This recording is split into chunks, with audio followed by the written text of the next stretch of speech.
walking. Ayan, nandito ako sa kalsada guys. Pupunta tayo rito sa may simbahan ng Lourdes guys. Ayan. Ayan siya guys. Ayan, papasok na tayo dun sa loob para magdasal tayo. Ganitong ginagawa ko guys pag pag galing ako ng jogging. Ako rito, dadaan ako rito sa may simbahan. Ayan.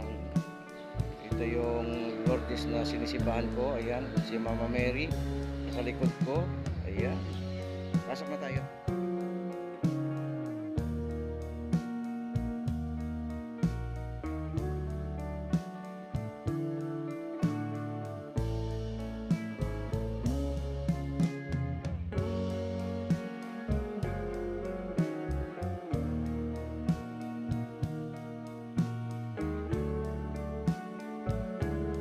Ayan guys, dito ako na dumadaan dito yung galing ako ng jogging. Ayan, simbahan ito guys. Ayan. Dito na ako naupo. Dadaan ako ng simbahan. Dahil sa akin dito.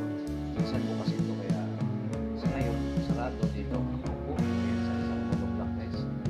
Dito na po nagdadasal.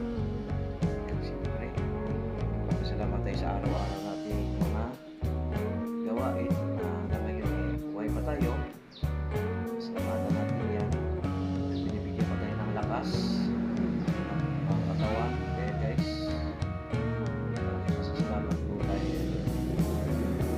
Tuwang-tuwa ko dahil madalas ako dito sa simbahan na to. Kaya ito guys, wala ako lagi nakaupo. Siyempre, mas maganda yung solo natin si Lord. Doon na tayo. Ayan.